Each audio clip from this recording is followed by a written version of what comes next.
Assalamualaikum warahmatullahi wabarakatuh. Ayeuna nyaritakeun imam taraweh kudu nyaho posisi makmum. Yuk orang simak bareng-bareng.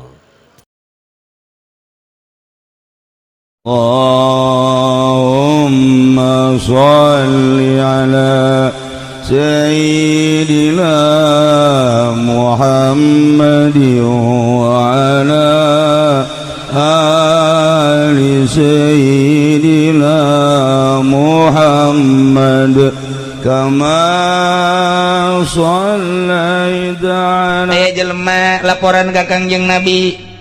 Begitu laporan ka Kangjeng Nabi soal berjamaah. Kumaha laporan ya Rasulullah? Aya jelema embung berjamaah jeung Muad bin Jabal. Aya kitu kunaon? Beuh nya nambah babacaanana panjang jasa terutama salat subuh. Kangjeng Nabi dinya langsung ngereket. Eta mah munda faring. Jelema Muad bin Jabal kudu dibawa ka dieu deui, dek disidang.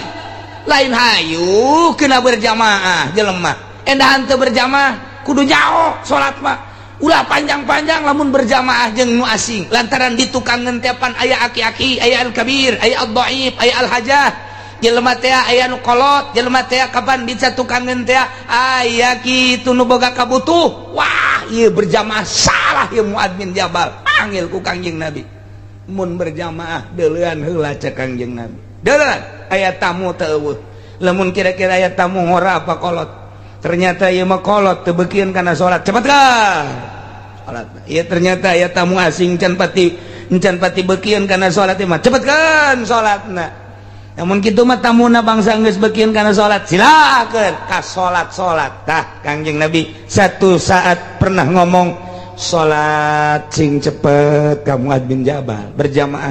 Tapi ka Abi Musa Kangjeng Nabi nyarios lamun urang berjamaah sing taliti tarapti tartil rada lilakeun salatna lantaran Abi Musa mah ieu nu berjamaahnana jelema-jelema ahli-ahli Allah kabeh tuh kurang dipadukeun nu ieu mah ka ieu mah titah lalaunan salat ka ieu mah titah cepet atuh saha musuhna harita mana situasi jeung kondisina di deuleu ku Kangjeng Nabi mantap urang ge jadi imam teh deuleu heula wow kan di deuleu ieu mangsa jemping kabeh taraweh budak ngan 7 menit 20 rakaat eta si kumaha ngalempangkeunana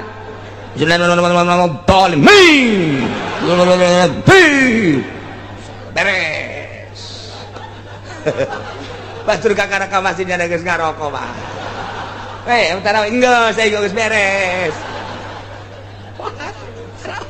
insyaallah ya Karim kan mentak dulu deuleu heula urang ge tuh mentak Abuya Cidahu baheula taraweh mah hayang sajud sekali taraweh supaya saquran tamat teu bareng jeung santri-santri acan santri-santri bae kami keluarga bae naon sebab babacaanana deuk tartil deuk lalaunan kunaon misa atuh bareng bae moal kuateun tuh misa ta eta lah nyaho situasi berarti ulah santri ge santri bae masyarakat kami mah jeung keluarga bae lantaran tarawehna deuk make Quran saquran ban taraweh seperti di Bandung baheula kurkura zaman di Bandung ngaji teh saquran taraweh teh teu dipilih santri anu kira-kira embung babaca panjang teh ka masjid anu saquran bismillahirrahmanirrahim kabeneran giliran 3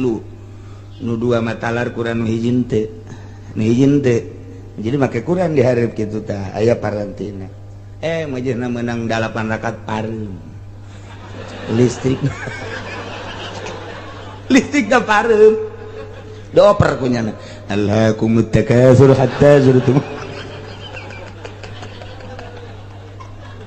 geus kumaha teh jate talar bogan sami milih 3 supirna nu 2 talar Quran nu hiji adina kiai nu hiji matu santri talar nu hiji henteu pasti cak masyarakat nu henteuna kiai meureun ulah loba ngomong sia masyaallah ta eta jadi teu bisa ucapan mujtahid ge moal bisa dibahas ku urang cok bahasa Imam Syafi'i dina al-um nu sakitu hesena bahasa-bahasa kitu Imam Malik bahasa-bahasa mujtahid al-madzhabul arba'ah sejasa berarti kan kudu aya ashabna anu ngureikeun ucapan mujtahid mutlak, anu ngucapan ucapan ashabna engke eta ashab ge hese keneh diuraykeun deui ku mujtahid fatwa. Nah urang mah kuari hasil Imam Romli, hasil Imam Ibnu Hajar dibelah dieuna deui terus diuraykeun deui ku Syekh Nawawi Banten akur bahasana jeung urang mantak maca we kitab Riyad ngeunaheun urang. Naon sababna eta diterjemahkeunana ku Syekh Nawawi akur jeung kahayang urang. Riyad ge sakitu hesena dibacana ku nu teu mondok mah kuari deuk langsung hadis Kangjeng Nabi soekeun sia ku aing. Hese mah kumaha kitu ucapan Kangjeng Nabi teh. Mantak innamal a'malu binniyat ucapan hiji Kangjeng Nabi. Cek Imam Syafi'i innamal a'malu ay innamal sihatul a'mal binniyat. Innamal sihatul amal pasti sahna beramal kudu make niat. Di mana teu make niat teu sah.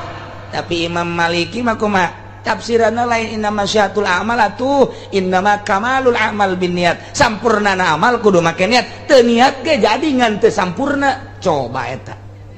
Tinggal urang ka dieuna pagedruk geus ya usoli bidah. Cek Amin Rais bidah sia. Cek urang teh teu sampurna sia. Ayo angadu terus teu sampurna jeung naon kitu ngaran teu repeh datang ka kuari. Muhammadiyah anaon eta lantaran teu paham.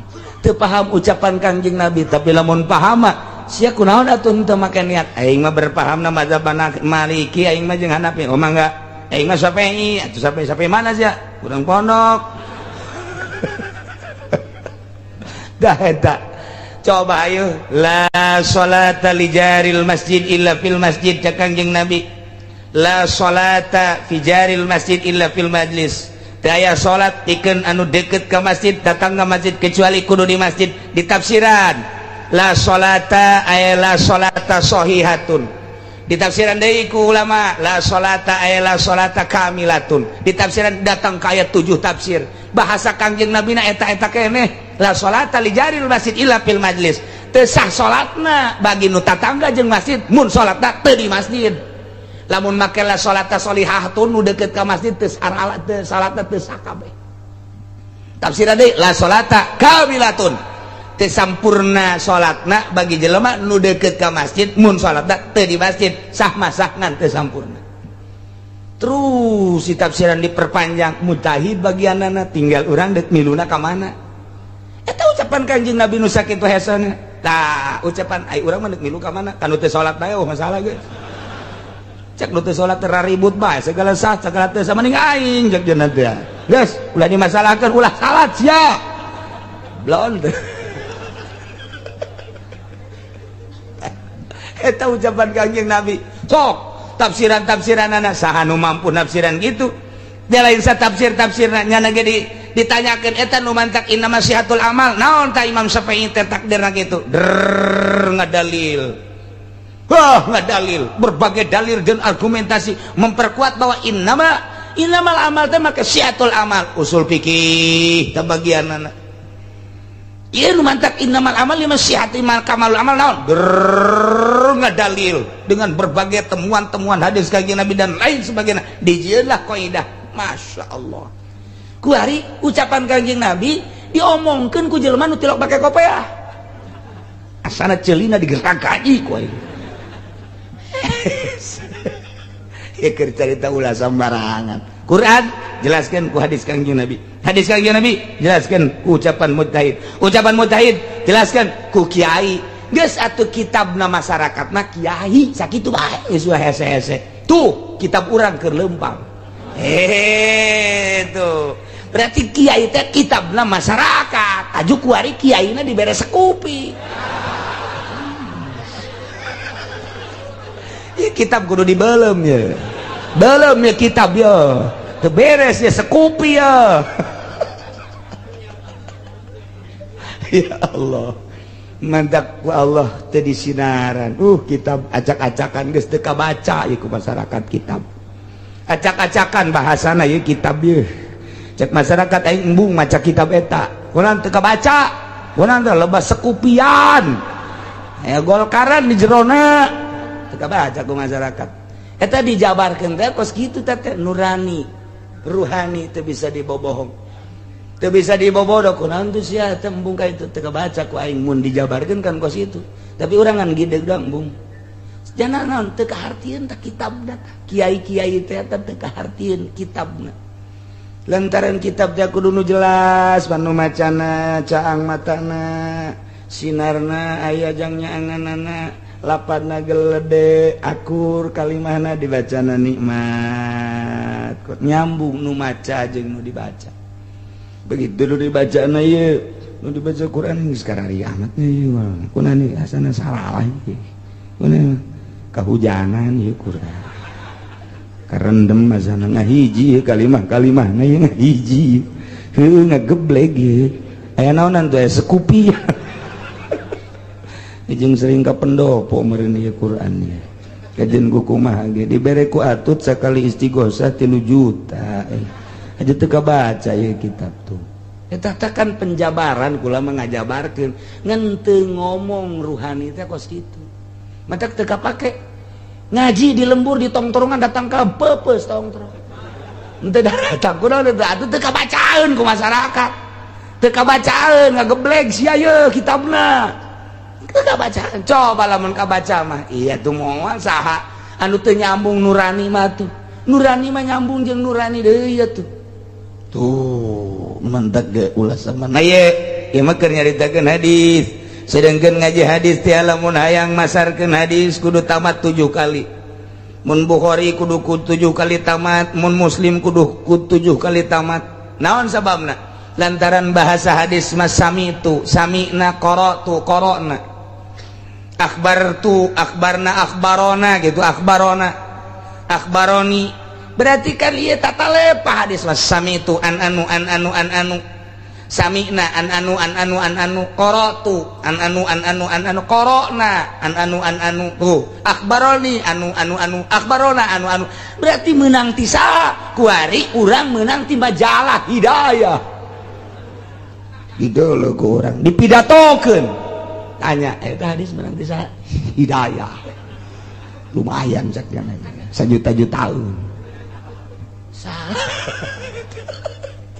jadi geus menang ti koran segala ti majalah ai jang sakadar maca sorangan mah atuh itu salah mah masalah tapi ketika dek dibikeun deuk teu meunang hadis mah kudu nyaho ti saha ieu hadis dan mantap kudu ngaji ge mondok atuh sararia itu marondok tah gara-gara naman mendak teu nyaho tah mun hayang nyampekeun deui secara khusus ieu kudu 7 kali naon sababna hiji hadis besi aya nu kaliwat macana jeung maknana hiji hadis aya nu keur nundutan engke berarti sami'na poho samituna lalagaan berarti nah eta teh hiji hadis sabukhari kudu kadenge bener ti mimiti macana datang ka maknana naon kudu nyaksian orang di guru berarti kudu 7 kali karak silakan namun kakarak sakali doang encan bisa kieu macana an Abdillah ngariwayatkeun ingsun saking Abdillah teu meunang kitu tetep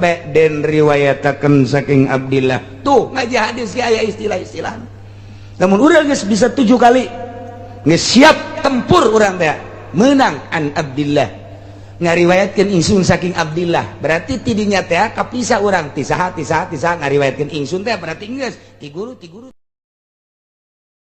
Alhamdulillahirabbil alamin sakitu pengajian dina guru urang mudah-mudahan manfaat kasadayana. Assalamualaikum warahmatullahi wabarakatuh.